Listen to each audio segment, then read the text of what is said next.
नमस्कार प्रिय दर्शक बंधुगण, आपण मानंकु समस्तंको आपणक निजस्व चैनल ज्योतिष दर्पण को मु हृदयर सहित स्वागत करुछि। जदि आपण जने मिथुन राशि जात व्यक्ति तेबे आजिर ही कार्यक्रमटी आपणक पई बहुत स्वतंत्र हेबाकु जाउछि। आपण तो निश्चित भाव रे थंबनेल रे मध्य पढि सारिथिबे, जेउठारे मु लेखिछि जे दीपावली पूर्वरु आपणक जीवन रे किछि बड़ घटना निश्चित भाव रे घटिबाकु जाउछि।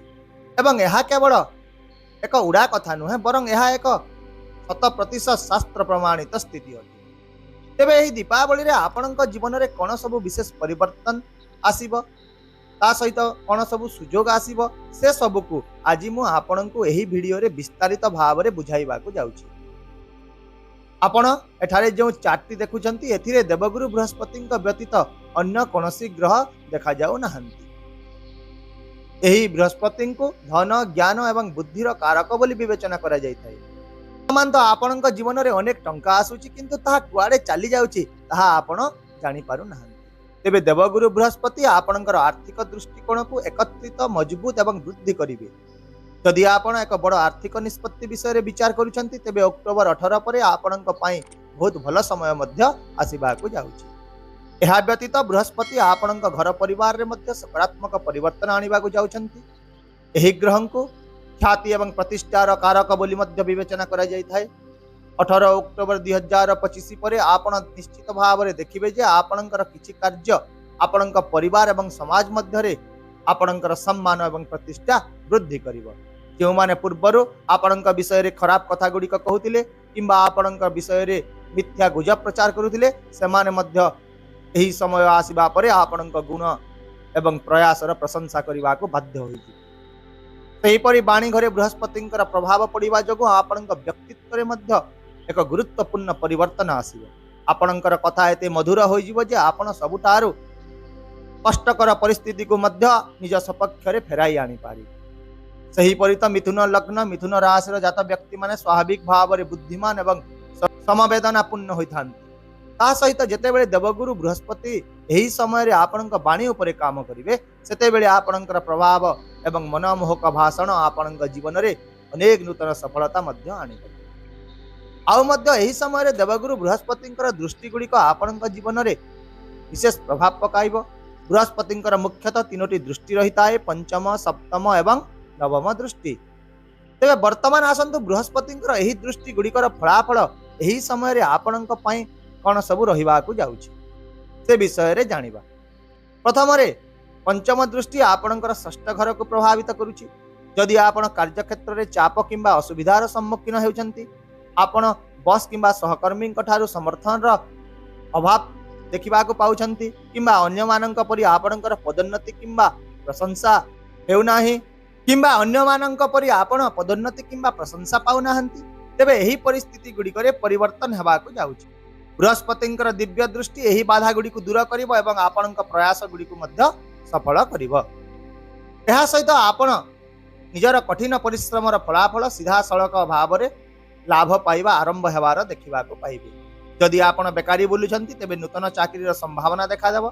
स्वास्थ्य समस्या गुडी को समाधान हेबो एवं जे कोनोसी ऋण किंबा ऋण संबंधी समस्या मध्य समाधान होई जिवो। एहा व्यतीत कोर्ट कचेरी किंबा मकदमा संबंधी असुविधा गुडी को मध्य ह्रास पाइबो।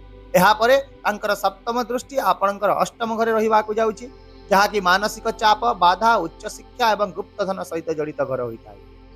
तेबे एही दृष्टिर प्रभाव रे आपण दीपावली पूर्वरु गुरुत्वपूर्ण मानसिक आश्वस्ति एवं सफलता अनुभव करिवे। प्रारंभिक प्रकल्प गुड़िक आगकु बढ़िबारे लागिबो। आपण उच्च शिक्षा रे मध्य गुरुत्वपूर्ण सफलता हासिल करिवे। एहा सहित वैज्ञानिक, शैक्षिक किंबा अन्यान्य गभीर भाव रे स्थापित कार्य मध्य लाभ पाइबार संभावना अछि। विशेष भाव रे एही समय रे आपणकर व्यक्तित्व प्रफुल्ल एवं आकर्षणीय होई जिवो एवं आपणक जीवन रे मानसिक चाप प्रायतः ह्रास पाइबा को लागिबो। सेहीपरि देवगुरुଙ୍କର नवम दृष्टि आपणक कर्म भाव उपरे पड़िबा को जाउछि। जेतेबेले बृहस्पति कर्म भाव एवं नवम भाव को प्रभावित करिथांती, सेतेबेले उच्च बृहस्पतिଙ୍କ शुभ प्रभाव आपणक घर, चाकरी एवं व्यवसाय एही समस्त क्षेत्र रे दृश्यमान होइता। जदि आपण वर्तमान बेकार रहितिले तेबे आपणकर सीवी प्रस्तुत रखंतु, कारण एक नूतन चाकरी मिलिबार बहुत संभावना रहिछि। पदोन्नति हेबो, व्यवसाय रे नूतन ऑर्डर एवं टेंडर पाइबार संभावना बढ़ी जिवो।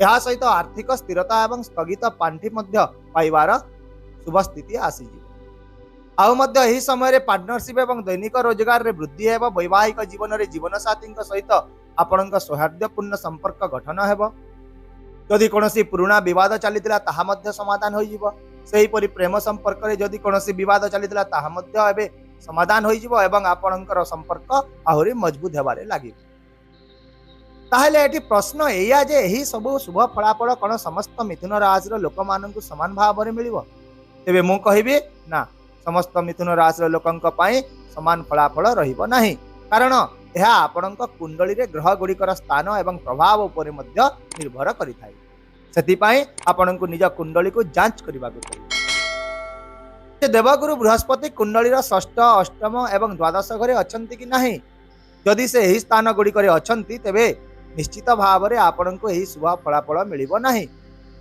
ताहा किछिटा कमी जीवो यह व्यतीत बृहस्पति पराक्रम भाव में दुर्बल किंबा अशुभ स्थिति में उचित नुह कारण एथि मध्य शुभ फलाफल किछि परिमाण रे ह्रास पाई पारे उदाहरण स्वरूप जदि आपणक जीवन में कहीं जने पूजनीय व्यक्ति अछंती जे कि आपणक विशेष भाव में लाभ प्रदान करिथांती किंतु से जदि सठिक स्थान रे नाहंती सठिक अवस्था रे नाहंती तेबे तांकर प्रभाव आपणक पई लाभदायक होई न थाए सेही परि जदि आपणक कुंडली रे देवगुरु बृहस्पति मध्य अशुभ स्थिति रे रहिचंती तेबे लाभ कम होता है किंतु जदि बृहस्पति ए गुड़िक अशुभ स्थिति रे नाहंती तेबे दीपावली 2 किंबा 3 दिन पूर्व से आपणक जीवन रे अनेक सकारात्मक परिवर्तन एवं गुरुत्वपूर्ण उपहार आनिबा आरंभ करिवे एबे आसंतु जानिबा जे आपण केउ सब प्रतिकार गुड़िक कले आपणक जीवन रे बृहस्पतिंकर एही शुभ प्रभाव आहुरी वृद्धि पाइब तेबे आपण प्रतिदिन ओम गुरवे नमः मंत्र जप करंतु विष्णु सहस्र नाम पाठ करंतु यदि संभव हेउ नाही